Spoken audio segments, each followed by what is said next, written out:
Today, I invite you to join me in the creation of a very loosely inspired medieval tapestry. I'm going to take you along my process of fully designing and knitting this tapestry. And the very first step here is to create a very loose concept of what I want. And I knew that I wanted the focal point of this image to be an owl, along with beautiful botanical imagery, as you see in a lot of these beautiful tapestries that are just full and lush of different plants. I wanted to have branches and a full moon. And once I had my general idea, I hopped into Adobe Illustrator to create my actual pattern from which I will be knitting from. The first thing I did was to create a basic color palette based off of the yarn that I had already purchased. I then did cheat a little bit and found a vintage illustration that was in the public domain of an owl to base my owl off of, just to save me a little bit of time. Now, there are quite a few existing platforms that help you in creating colored patterns for knitting and crochet that you can use that are online, that are free, and they're excellent. And I have used them before for creating my Halloween sweater a couple years back. However, for this project, I remembered that when I did upload my original design from a couple years ago, it created a lot of in-between shades, and there was a lot of cleanup and a lot of time I spent in perfecting that design. And that design was a lot simpler than this one with a lot less colors, and I knew that I wanted to save myself a little bit of time, and whether or not I did, I will never know, but I felt that creating this myself with the pixelation effect in Illustrator would be simpler.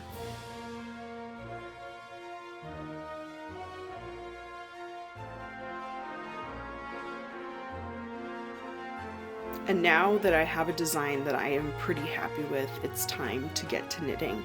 Now, when it came to the yarn, I had a little bit of a chicken or the egg situation where I wanted to create the design, but I didn't want to do that without actually seeing the yarn. I didn't have the yarn physically with me in person. I had to wait for it to get shipped. It came in. It didn't have all the colors that I really needed once I started designing, and so I had to order some more. I had problems with not knowing what my gauge and the stitch count and the size of it would be, and I also had no idea how much yarn I would need for this project, again based off of not having the yarn with me to be able to check the gauge and all that kind of stuff. And if you're a knitter, this is maybe making some sense. If not, don't worry about it. It just was a little bit of I didn't know where to start first, and I had a little bit of correcting to do, but no worries. I had plenty of yarn for this project, and I ended up having the perfect array. I chose a fingering weight cotton yarn to use for this project because I wanted the stitch count to be quite high, meaning that there was a lot of stitches to be able to create an image that was a little bit more realistic and not as Minecrafty. Now, I created a thicker border that's about an inch in my design of my blue background in order for me to be able to sew a backing to it later. So I'm starting off with that border. I also placed stitch markers every 10 stitches so that I can know exactly where I am and read it with my grid and make sure that I am not messing up and making any kind of mistakes, and this helped a lot.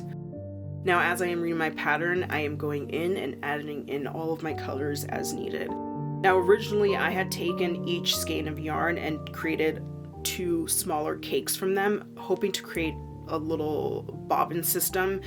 Now, this did not work with this kind of color work because there were way too many colors going on at once and things were just becoming a tangled mess.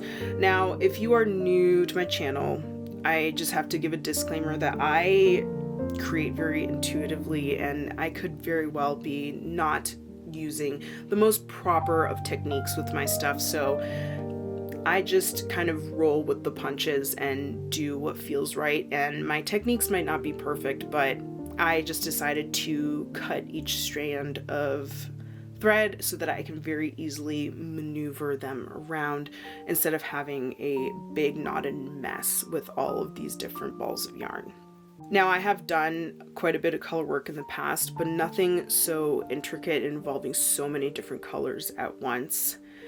And this project definitely used a mix of just regular stranded color work because there were a lot of repeats of colors very often, but then also some inertia in some little sections, and it was kind of a conglomeration of the 2 techniques. Now, after I had created the body up into the neck of the owl. The loose strands of thread was working really well for me, but as I moved into the face with some bigger chunks of color, I decided that using bobbins, but in a much smaller effect, would be a lot easier. And I created these bobbins with some scrap cardboard that I had.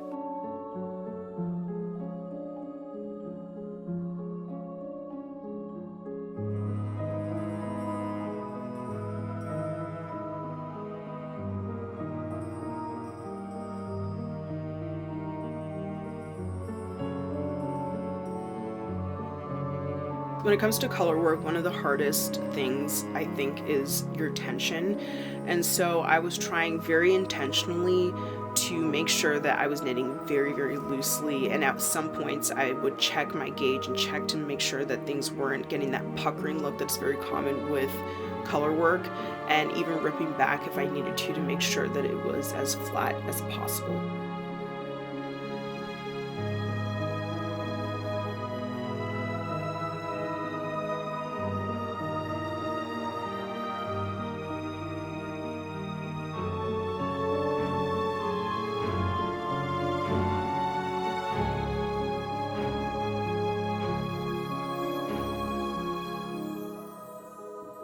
Now that our tapestry is all knitted, I'm going to move into blocking. Now, blocking is one of the last steps when it comes to knitting or crocheting something, where you either completely soak a garment or just use steam to help shape it and then also even out some of the stitches. And since I made this entirely in stockinette stitch, I'm going to have quite a bit of curling on the edges. Now I will be backing this tapestry, so that would help with that as well. But I used some T-pins to pin this down and then used a very damp towel to steam it and left it there for quite a few hours. While that is drying, I am cutting a dowel rod to the size that I need and using some paint and spray paint in brown and golds to create a stippling effect on my dowel rod.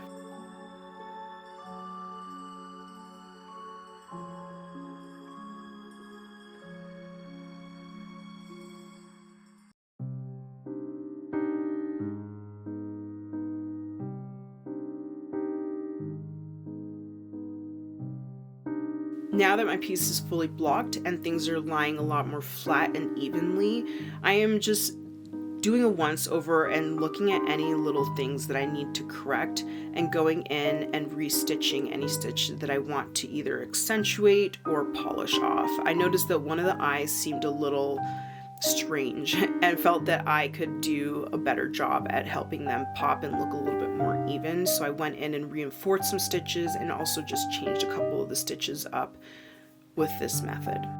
Now I know that if you are a very polished maker or knitter, the back of my tapestry probably looks like your worst nightmare. I apologize for that. I never care about the backing of anything that I make unless I'm wearing it. If it's a garment, I care a little bit more. But in this case, I'm going to be backing it, so it's going to be completely enclosed.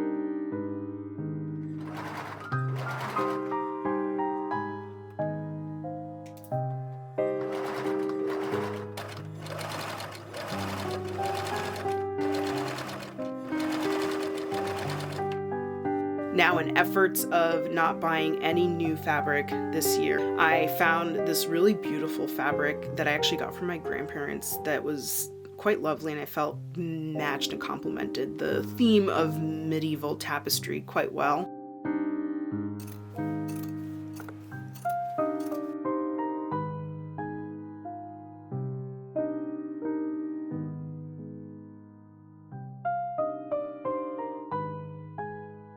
Now for the top, I am just going in and pressing the fabric inward, and then using some pins to hold it all together, since I am going to be going in by hand and using a ladder stitch, sewing that together.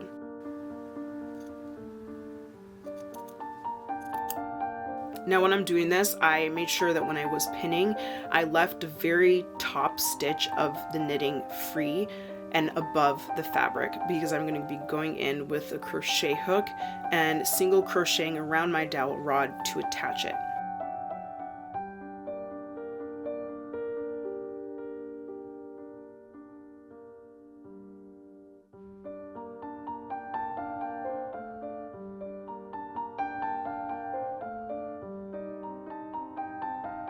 With that complete, the very last step is to create a braid with some of the spare yarn that I had left over. Thank you so much for joining me on this project. I hope that you enjoyed this video. If you did, make sure to like, comment, and subscribe, and I will see you in my next video. Bye bye.